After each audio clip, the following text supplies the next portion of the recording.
ये वाले कह रहे हैं जैसे किसी को फंस रहा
कई तरह की आईसी होती हैं जिनको रिवॉल्व किया जाता है। जैसे पीएफओ प्रिंट वाली आईसी होती है जिसके चारों साइड प्रिंट रहते हैं, आराम से निकाल के लगाई जा सकती है किसी भी तरह की असेंबली से। इसके अलावा कुछ ड्राइवर आईसियाँ होती हैं जैसे light driver IC, charging IC, और इसी प्रकार से कई बार लगी रहती है चार्जिंग में क्यू आईसी। ये भी प्रिंट वाली आईसी होती है और पिन वाली आईसी होती है। ये भी आराम से निकाल के लगाया जा सकता है। इसके अलावा कई बार कुछ छोटी आईसियाँ और भी होती हैं जैसे ग्राफिक आईसी आती है हमारे फ़ोन में, तो उसके लिए भी हम उसको किसी भी मशीन से निकाल के लगा सकते हैं। आईसी को निकालने का प्रोसेस जो है वो पहले असेंबली से आप लोग कर लीजिए। एक सही हीट का और सही एयर का अंदाज़ा होना चाहिए जब आप आईसी का वर्क कर रहे हैं। नॉर्मली अगर नॉर्मल असेंबली से काम करते हैं तो मेरे हिसाब से आप आईसी का वर्क नहीं करेंगे, और अगर आईसी का वर्क करते हैं तो सारा टूल्स जो है आपका वो प्रोफेशनल होना चाहिए। मतलब कि अगर आप एक फ्लग पेस्ट भी यूज़ कर रहे हैं तो फ्लग पेस्ट जो नॉर्मली अब तक यूज़ करते हैं वो वाला यूज़ नहीं होगा, वाइट फ्लक्स यूज़ किया जाता है। क्योंकि जो नॉर्मल फ्लक्स आप यूज़ कर रहे थे वो नॉर्मल शोल्डिंग में बहुत अच्छा है, ऐसा नहीं है कि वो ख़राब है। आप कई बार उससे शोल्डिंग कर भी रहे हैं, काफ़ी टाइम कर चुके हैं, तो आपको पता है कि वो भी ख़राब तो है नहीं। लेकिन एक परफेक्ट जो होता है वो टूल्स अलग हो जाते हैं। प्रोफेशनल काम के अंदर आपको हर एक चीज़ का ध्यान रखना पड़ता है, हर चीज़ की क्वालिटी का ध्यान रखना पड़ता है। ऐसा नहीं है कि कोई भी चीज़ इस्तेमाल कर लेते हैं, उसमें चीज़ें हर तरह की आती हैं। जैसे अगर मैं फ्लग पेस्ट की ही बात करूं तो अभी तक जो फ्लग पेस्ट आप यूज़ कर रहे थे वो ज़्यादातर 20 रुपये के पास आता है। लेकिन अगर हम आईसी के लिए काम करते हैं तो आईसी के काम में हमारे को वाइट फ्लक्स जो लेना पड़ता है 120 से 150 रुपये के बीच में। सबसे पहला फर्क तो यही हो गया कि हमारा फ्लक्स पेस्ट भी जो है वो भी दूसरा यूज़ किया जाएगा जो अभी तक हमने यूज़ नहीं करा। क्योंकि अगर आप नॉर्मल फ्लक्स का यूज़ करते हैं, खराब वो भी नहीं है, काम उससे भी कर सकते हैं, लेकिन उसके अंदर जो मतलब मटेरियल होता है वो आईसी को डैमेज कर देता है। हीट से प्रोटेक्शन नहीं करता, वो सिर्फ प्रिंट की प्रोटेक्शन करता है, आईसी की और बोर्ड की प्रोटेक्शन नहीं करता। ये वाले जो वाइट फ्लक्स होते हैं ये एक तो अपनी जगह पर जलता नहीं। नॉर्मल फ्लक्स आपने लगाया है वो यूज़ करा होगा तो देखा होगा कि साइडों में कई बार कालापन आ जाता है उसको यूज़ करने। अब उस कालेपन की वजह से क्या होता है कि वो बोर्ड पे जम जाता है, फिर उसको अलग से साफ करते रहना पड़ता है। दूसरा कि वो जब भी हीट हो जाता है तो अपनी जगह पे से उड़ जाता है, जहाँ पे हम उसका यूज कर रहे हैं तो अपनी जगह पे तो रहेगा नहीं, साइडों में पहुंच जाता है जहाँ पर उसका कोई यूज भी नहीं है हमारे। लेकिन वहीं अगर हम व्हाइट फ्लक्स की बात करते हैं तो आप इसे कितना भी हीट कर लें ये बोर्ड पर ही मौजूद रहेगा, यानी कि प्रिंट की और बोर्ड की दोनों की प्रोटेक्शन करता है। दूसरा ये जो व्हाइट फ्लक्स होता है ये बोर्ड को हील करने का काम करता है, यानी कि उसको बोर्ड को फूलने नहीं देता, मॉइस्चर करके रखता है, जिससे कि हीटिंग टेम्परेचर उस पर अगर लगता भी है तो इसकी वजह से वो डैमेज नहीं होता बोर्ड। अगर किसी बोर्ड का पानी में जाने के बाद आपके पास आया हुआ कस्टमर और उस पर आपको कोई आईसी निकाली आपने और देखा कि निकालते में हल्का बहुत भी बोर्ड फूल रहा है, तो फिर उस बोर्ड पे दोबारा आईसी बैठा पाना बिल्कुल ये समझ लीजिए कि 90% तो नहीं होता, 10% तुक्के से अगर लग गई तो ठीक है। क्योंकि जैसे आप बोर्ड को और हीट करेंगे तो जो बोर्ड पे सबसे ऊपर की प्रिंट लेयर होती है, पेंट वाली लेयर, हीट करते ही वो फूलने लग जाती है, जिसकी वजह से आईसी अपनी जगह पर बिल्कुल प्रॉपर्ली नहीं बैठ पाता। दूसरा कि इसके अंदर हमारे को और भी कुछ टूल्स का इस्तेमाल करना पड़ता है। आईसी को क्लीन करने के लिए हमारे को डीशोल्डिंग वायर का इस्तेमाल करना पड़ता है। मार्केट के अंदर 20 रुपए से डीशोल्डिंग वायर स्टार्ट होता है और 20 रुपए से लेके 350 रुपए तक की आती है। फिलहाल हम जो यूज करते हैं वो मैकेनिक की यूज करते हैं, मैकेनिक R350। ये वाली जो वायर है, ये वायर भी 180 रुपए करीब आई। इसके अंदर फर्क क्या है कि 20 रुपए की भी डीशोल्डिंग वायर और ये भी डीशोल्डिंग वायर। तो इनके अंदर जो कॉपर वायर होती है, इसकी प्योर होने की क्वालिटी होती है। जैसे आप लोगों ने सुना होगा सोने का रेट होता है, 15 कैरेट लोगे सस्ता मिल जाएगा, वहीं 18 कैरेट लोगे थोड़ा और महंगा मिलेगा, 20 कैरेट लोगे और महंगा मिलेगा, 24 कैरेट लोगे सबसे महंगा। तो वो कैरेट के हिसाब से होता है। ऐसे ही इनके अंदर भी आपको क्वालिटियां देखने को मिलती है कि जितनी लो क्वालिटी लोगे आप उतना सस्ता मिलेगा, जितना आप प्रिंट पे उसे रगड़ना चाह रहे हो, प्रिंट पे रगड़ने के साथ साथ बोर्ड को भी स्क्रैच करेगा। लेकिन ये जो होते हैं ये स्मूथ होते हैं, जो कि शोल्डर को अपने ऊपर बहुत जल्दी ऑब्जर्व करने का काम करते हैं, जिससे कि बोर्ड पर से शोल्डिंग जो है हमारी वो रिमूव हो जाती है आसानी से। तो इस पे ज्यादा मेहनत करने की जरूरत नहीं पड़ती। तो ये हुई हमारी शोल्डिंग वायर की बात। अभी तक हमने दो चीजों की बात करी, फ्लक्स की और शोल्डिंग वायर। तीसरा होता है शोल्डिंग पेस्ट। आईसी रिवॉल्व करने में हमारे को शोल्डिंग वायर की जरूरत नहीं है। वैसे तो शोल्डिंग वायर भी अलग अलग रेट में आती है, लेकिन इसी टाइप से आपका जो है शोल्डिंग पेस्ट आता है, जिसे आप पीपीडी या बीजीए पेस्ट। पीपीडी और बीजीए पेस्ट नाम दोनों एक ही है। ये अच्छी से अच्छी कंपनियों के भी आते हैं, नॉर्मल कंपनियों के भी आते हैं। हम वो प्रोडक्ट देखते हैं जो बेस्ट भी है और रीजनेबल भी है, क्योंकि अगर आप मार्केट में लेने जाओगे तो आपको महंगे से महंगे भी मिल जाएंगे। इनके ऊपर हीटिंग टेम्परेचर हो, जो आईसी बनती है फर्स्ट टाइम जो कंपनी लगा के देती है वो देती है 180 डिग्री सेल्सियस पीपीडी के साथ। चार्जिंग जैक वगैरह कई बार जो कंपनी के आप निकाल के लगाते देखते टाइम होंगे कि आप जैसे ही जैक को निकालते हैं तो आसपास का जो शोल्डर होता है वो बिल्कुल सीमेंट जैसा हो जाता है, हार्ड एकदम सा। लेकिन जब आप अपने वाली शोल्डिंग करते हो तो बिल्कुल शाइनी और स्मूथ भी रहता है। तो दोनों में ही हीटिंग टेम्परेचर का फर्क रहता है। ये जो पेस्ट हम यूज करते हैं हम 180 डिग्री का ही यूज करते हैं, लेकिन कई जगह पर 138 डिग्री सेल्सियस का भी यूज करना पड़ता है। जितना कम का होगा उतना ज्यादा बेस्ट रहता है। अब इसके बाद आती है तीसरी बारी,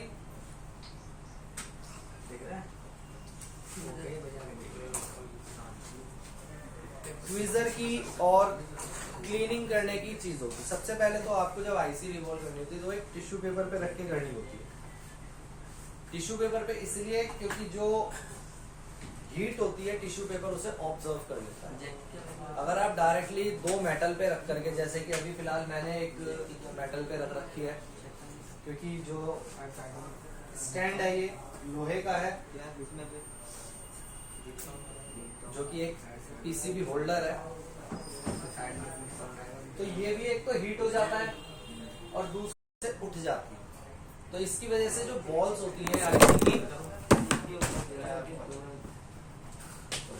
जो आईसी की बॉल्स होती है वो ठीक प्रकार से बन नहीं पाती। इसके अलावा क्लीनिंग करने के लिए कई बार तो हम जो है कॉटन का यूज कर लेते हैं, लेकिन कॉटन का यूज करने में क्या है ना, कॉटन रेशे छोड़ती है। अगर आप देखोगे ना कभी, वैसे नॉर्मल आंखों से दिखाई देंगे, जब आप माइक्रोस्कोप में देखोगे, जैसे कि यहाँ पर भी आप देख सकते हैं, ये जो लाइनें आपको दिख रही है ना, ये कॉटन की रेशे है।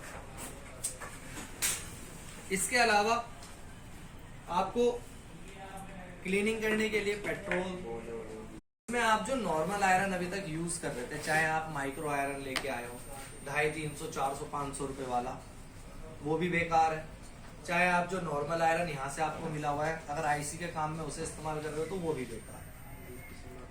हाँ, अगर नॉर्मल पीएफओ वगैरह और जो ड्राइवर आईसी मैंने बोली थी उन पे आप इस्तेमाल करते हो, उनमें काम कर जाएगा। लेकिन eMMC, CPU, रैम या क्रिस्टल ग्लास आईसी जिसे हम PMIC पावर आईसी बोलते हैं, इनको अगर क्लीन करने की या इनको रिवॉल्व करने की बात होती है तो हमारा जो आयरन होता है वो नॉर्मल आयरन ना होकर के आयरन स्टेशन होता है, जो कि 2000 रुपए से स्टार्ट होता है और कई हजार तक, जितना आपका बजट बैठे आप उतना महंगा उसे ले सकते हो।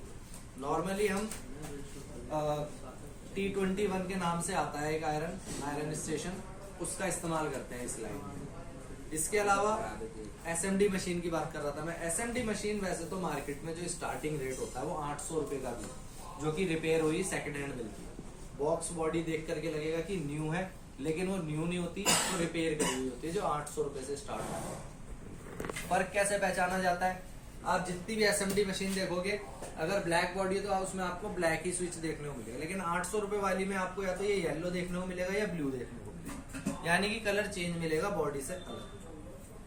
दूसरा कि हर मशीन के ऊपर एक कोड लिखा रहता है, अलग अलग कोड से मशीन के बारे में हमारे को जानकारी मिलती है।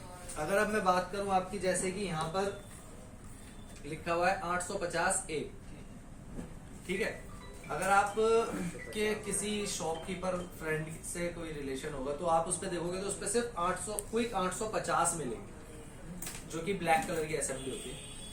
क्विक 850 जो है ये नॉर्मल कामों के लिए आप कोई भी छोटे मोटे काम से कर सकते हैं, लेकिन उससे अगर आप किसी भी कनेक्टर पे हीट करते हैं, कनेक्टर मतलब चाहे आप डिस्प्ले कनेक्टर पे, चाहे चार्जिंग जैक पे, चाहे किसी भी एक्सेट्रा XYZ ऐसा कनेक्टर जो प्लास्टिक का हो, अगर उस पे हीट करते हैं तो वो उसे बिल्कुल तुरंत 5 से 7 सेकंड के अंदर पूरा जला देंगे, ठीक।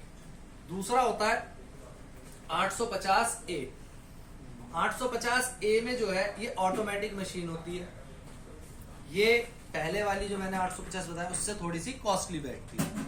वो अगर आपकी 1500 रुपए करीब आ रही है तो ये आपकी 2200 रुपए करीब आएगी। इसके अंदर क्या है कि आप प्लास्टिक के आसपास काम कर सकते हैं। ये 50 से 80% ऐसा है कि प्लास्टिक को नहीं जलाएगी। तो आप अगर किसी कनेक्टर का आईसी का काम कर रहे हैं, उसके पास में इस मशीन से काम करते हैं, तो प्लास्टिक डैमेज होने के चांस कम हो जाते हैं। प्लास्टिक डैमेज ना हो या आसपास का कोई और कंपोनेंट डैमेज ना हो या कोई आईसी डैमेज ना हो, तो उसके लिए हम इस टेप का भी इस्तेमाल करते हैं, जिसे बोलते हैं हीटसिंक टेप। मार्केट में आपको सिल्वर कलर में, गोल्डन कलर में, ब्राउन कॉपर में इस टाइप की भी मिलती है, और अगर बात करें तो येलो कलर की पन्नी वाली टेप भी मिलती है। तो येलो वाली ज्यादा सक्सेसफुल नहीं होती, स्टील वाली या कॉपर वाली लेकर के चलिए, और जितने ज्यादा MM की होगी उतनी ज्यादा बेस्ट होती है, ठीक है ना। अगर ज्यादा MM की नहीं है, पतली है, तो इसको आप जिस भी जगह पे इस्तेमाल कर रहे हो डबल करके इस्तेमाल कर सकते हो। इससे क्या है कि ये हीट सिंक करती रहेगी। हीट सिंक का मतलब है कि हीट को ऑब्जर्व करती है और नीचे हीट पहुंचने नहीं देती, जहां पर भी आपने इसे प्रोटेक्शन के लिए यूज करा।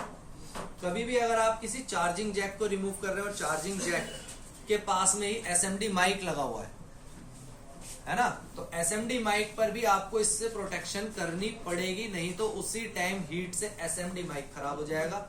आप चार्जिंग पे जैक तो ओके कर लेंगे, लेकिन जब कस्टमर को दोगे तो माइक काम नहीं कर रहा होगा। माइक के काम ना करने पर आपको पूरा चार्जिंग बोर्ड भी चेंज करना पड़ सकता है। अगर आप वहां पर इस टेप को यूज कर लेते हैं तो बहुत अच्छा है, क्योंकि चार्जिंग बोर्ड अगर आप एक लेके भी आते हो, 5 रुपए का जैक लगाना था, 7 रुपए का जैक लगाना था, माइक खराब कर दिया, अब एक माइक लेने जाओगे 25 रुपए का एक माइक आएगा, हीट लग के वो भी खराब हो जाता है, कई बार नए भी खराब निकलते हैं। तो हम सोचते हैं कि चल यार अब माइक तो खराब हो ही गया है, तो एक चार्जिंग पत्ता ही ले आते। लोकल लेके आओगे 100 रुपए का आएगा, कई फोन डेड भी हो जाते हैं, सैमसंग वगैरह के आपको मैं बता चुका हूँ वैसे तो, और वीवो, MI, ओप्पो में क्या क्या दिक्कतें आती हैं बोर्ड चेंज करने पर, ये भी बता चुके हैं। आने वाले टाइम पे आप सभी को भी बताया जाएगा। तो बोर्ड चेंज कर देना सॉल्यूशन नहीं होता। अगर आप बोर्ड चेंज कर भी रहे हैं तो ओरिजिनल चेंज करें। लोकल का काम करेंगे तो हो सकता है आपके साथ कुछ ना कुछ प्रॉब्लम क्रिएट हो जाए। मैं तो ये कहता हूँ कि जितने लोग भी क्लास में बैठे हैं अभी, चाहे वो आयरन का काम कर रहे हो चाहे किसी भी चीज का, एक बात सभी सुन ले, सैमसंग के फोन के अंदर कभी भी लोकल चार्जिंग पत्ता ना डालें। यदि आप लोकल और ओरिजिनल में कंपैरिजन नहीं कर पा रहे तो बोर्ड में लगाने से पहले, जैसी दुकानदार कहता है ओरिजिनल बोर्ड है चेक कर लो चाहे, तो आप खुद उसमें बोर्ड में लगा के ना चेक करें, उस बोर्ड की फोटो सबसे पहले मेरे नंबर पे व्हाट्सअप करें और मुझसे कंफर्म करें कि क्या ये ओरिजिनल है। ओरिजिनल और लोकल की पहचान आप सभी बखूबी कर सकते हैं। ओरिजिनल जो बोर्ड फोन में ऑलरेडी पहले से लगा होगा, उस पे कितने कंपोनेंट, कितने आपके आईसियां लगी हुई हैं, और जो मार्केट से आप ले रहे हैं उस पे कितना लगा है कितना नहीं लगा, ये खुद भी देख के पहचान जाओगे। लेकिन अगर कहीं कंफ्यूजन लगती भी है आपको, तो एक बार आप मेरे नंबर पे व्हाट्सअप करके, जब तक मैं रिप्लाई ना कर दूं, बेशक खरीद के अपने पास रख लो, लेकिन बोर्ड में नहीं लगाना उसे। यानी कि फोन के अंदर अटैच तब तक नहीं करना है जब तक मैं आपको ना कह दूं, क्योंकि आप लोग इससे बहुत बड़ी प्रॉब्लम में भी फंस सकते हैं। किस प्रकार कि सैमसंग के ए सीरीज के फोन जो होते हैं, आप मार्केट का लोकल 100 रुपए वाला चार्जिंग पत्ता ले लीजिए, ठीक है। आप लेंगे, शॉप पर पत्ता चेक करेंगे, डिस्प्ले आएगी, चार्जिंग शो करेगी, बढ़ती हुई दिखाएगी। आप चार्जिंग रिमूव करेंगे, शॉप पे जाएंगे या घर पे जाएंगे, घर पे जाने के बाद आप फोन को सेट करेंगे, बोर्ड लगा करके फिक्स करके बॉडी वगैरह पूरी पैक करेंगे। जैसे आप दोबारा चार्जिंग पे लगाएंगे तो चार्जिंग नहीं शो होगी। अब इसमें मात्र आपके 100 रुपए का खर्चा नहीं आया। इस तरह के बोर्ड जो होते हैं, ये डायरेक्ट मेन मदरबोर्ड को डेड कर देते हैं, और मेन मदरबोर्ड की भी 3 आईसियां डेड होती हैं। सबसे पहले चार्जिंग आईसी, जो कि उन फोनों के अंदर Samsung A50, A30, M21, M31, M30, इन फोनों के अंदर चार्जिंग आईसी जो लगी रहती है वो एक तरीके से PM आईसी के रूप में लगी होती है, जिसमें शॉर्ट होते ही या वो खराब होते ही सेट डेड हो जाता है। उसके साथ ही साथ वहां से मेन पावर आईसी और CPU के अंदर भी सप्लाई जाती है। अगर CPU डेड हो जाता है तो फोनों के अंदर जो सैमसंग के डबल डेकर CPU होता है, जिसमें CPU के साथ साथ रैम भी लगी रहती है, तो एक ही साथ आप इन सभी आईसीओ को डैमेज कर देते हैं। अब समझ लीजिए कि इन सबको रिपेयर कराने का खर्चा कितना आ सकता है। एक एक आईसी की भी अगर हम कॉस्ट लगाएं, अगर हम चार्जिंग आईसी की बात करें तो 400-450 रुपए की तो चार्जिंग आईसी। इसके अलावा मेन पावर आईसी की बात करें तो वो भी 400-450 रुपए की, 800-850 रुपए हो गए, राउंड फिगर में लेते हैं तो 900 रुपए हो गए। फिर वहीं सीपीयू और रैम की बात करें तो 1500 से 1800 रुपए सीपीयू और रैम के हो गए। टोटल कितने रुपए हो गए अब हमारे? 100 रुपए की तो आप आईसी खरीदोगे, उसके पास सारा इक्विपमेंट है आईसी वाला, तब तो आप उसे लगा पाओगे। नहीं तो बाहर लगवाओगे, बाहर लगवाने जाओगे तो कम से कम 2700 के आपको 3700 रुपए देने पड़ेंगे, ठीक। तो वो 100 रुपए का जो आपने पत्ता लिया वो आपको 3700 रुपए का पड़ सकता है। इसलिए ऐसी गलती कभी भी ना करें अगर सैमसंग के फोन में कर रहे हैं तो। सैमसंग के अलावा अगर MI, Vivo, Oppo, इस प्रकार के किसी भी फोन में अगर आप लोकल पत्ता लगा भी देते हैं तो टेंशन वाली बात नहीं, उनमें सेट डेड नहीं होगा। उनके अंदर क्या आएगा? या तो आएगा चार्जिंग एरर। आप फोन में चार्जिंग लगाएंगे, 5 से 10 सेकंड के अंदर आपके डिस्प्ले पर लिखा आ जाएगा टेम्परेचर इज टू लो, या टेम्परेचर इज टू हाई, या चार्जिंग एरर, या सिर्फ एक ट्रायंगल बना आ जाएगा बैटरी के साथ या चार्जिंग डेटा केबल के साथ, या डेटा केबल बनी आएगी और उस पर क्रॉस का निशान आ जाएगा। सिर्फ इतना है। इससे क्या है कि आप पत्ता ओरिजिनल लगाओगे वो ओके हो जाएगा। दूसरा कि अगर MI के सेट में आप ऐसा काम करते हैं तो उसके अंदर क्या प्रॉब्लम आएगी? आपका सेट प्रॉपर ओके चलेगा, चार्जिंग लगाओगे, चार्जिंग भी होगी, कोई एरर नहीं देगा। लेकिन अगर जब आप कॉल करोगे तो नेटवर्क नहीं होगा, सिग्नल होगा 1 या 2 पॉइंट पे, या फिर कॉल करोगे माइक काम नहीं कर रहा होगा, या हो सकता है स्पीकर काम ना करे, यानी कि जो लाउड स्पीकर होता है जिसमें आप गाने वगैरह सुनते हैं। तो लोकल पत्तों में कहीं ना कहीं कोई ना कोई एक प्रॉब्लम मिलती है। अगर आप खरीदना चाहते हैं तो लोकल पत्ते को देखिए कि एक तो वो बिल्कुल same to same component, accessories, tapes, सब चीजों के साथ में होना चाहिए, ठीक। दूसरा कि कंपनी कौन सी अच्छी, तो इसके अंदर रियल गोल्ड नाम की एक कंपनी होती है। रियल गोल्ड नाम की जो कंपनी है वो ज्यादातर OG यानी कि ओरिजिनल जैसा ही आपको सब बोर्ड, चार्जिंग बोर्ड प्रोवाइड करती है। तो इस चीज का ध्यान आपको रखना है। जो चीज आप 100 रुपए की खरीद रहे हो वहीं अगर आप रियल गोल्ड कंपनी की खरीदते हो वो 150 रुपए की पड़ेगी। लेकिन क्या है, सभी चीजों से टेंशन फ्री। कस्टमर से भी आप पैसे एक्स्ट्रा ले सकते, आप उसको कंपेयर कराना है। अगर कंपेरिजन क्या होता है, आप अपना गूगल खोलिए, अपने किसी भी फोन के मॉडल का नंबर डाल करके उसके चार्जिंग बोर्ड का रेट देख लीजिए, आपको उसमें एक रेट मिलेगा 300 रुपए। चार्जिंग बोर्ड देखोगे, कोई कंपोनेंट, कोई आईसी नहीं लगे होंगे, 2-4 आईसी लगे होंगे, यानी कि 10 से 20% कंपोनेंट होंगे ओरिजिनल को देखते हो। कस्टमर को दिखा दो, फिर उसमें ओरिजिनल वाला देखोगे, वो दिखाएगा उसमें 450, 700, 800 रुपए भी दिखा सकते। अब उसमें जब दिखाओगे तो उसमें सभी कंपोनेंट, सभी एसेसरीज, सारी की सारी चीजें लगी लगाई दिखाई देगी, तो कस्टमर को भी वहीं के वहीं पता चल जाएगा कि क्या रियल है क्या फेक है। क्योंकि आप पे यकीन करे ना करे, किसी दुकान वाले पे यकीन करे ना करे, इंटरनेट पे सब यकीन करते हैं। क्यों? क्योंकि इंटरनेट पे ना तो आप लोगों का बस चलता, ना उस कस्टमर का चलता। लेकिन कस्टमर को ये नहीं पता कि इंटरनेट सपोर्टर हमारा ही है। जो चीज हमारे को 100 रुपए की मिलती है, इंटरनेट 400 की दिखाता है। भाई मार्केटिंग स्ट्रेटेजी है, सबको रेट नहीं पता चलना चाहिए ना। इस वजह से आप किसी भी स्पेयर पार्ट को डाल के देख लीजिएगा, आपको वहां पे कई गुना ज्यादा ही रेट मिलेगा। आप डायरेक्ट कस्टमर को दिखा भी दोगे तो सीधी सी बात है भाई, इंटरनेट पे दिखाया जा रहा है, मेरे खुद के घर की वेबसाइट पे नहीं दिखा रहा मैं तो, है ना, कि भाई कस्टमर को सेटिस्फेक्शन वहीं के वहीं मिल जाता है कि चल हाँ भाई सही कह रहा होगा, नेट पे चीज अवेलेबल है, नेट पे एमआरपी के साथ, हाँ भाई ठीक है, एमआरपी से एक्स्ट्रा मिलता है। कस्टमर को लगता है 50, 60, 100 रुपए एक्स्ट्रा मिलता है, क्योंकि अगर कोई कस्टमर फ्लिपकार्ट, अमेजोन, इनसे कोई चीज बुक भी करता है तो उसे भी पता है कि यार मार्केट में 150 की आ रही है, 200 की। लेकिन हमारे मोबाइल स्पेयर पार्ट्स में तो अलग ही रेट चलते हैं, वहां तो एक की चीज के सीधा 100 ही मांगते हैं। तो इसलिए वहां पर आप दिखा करके कर सकते हैं काम। 5 मिनट दीजिएगा मुझे जरा।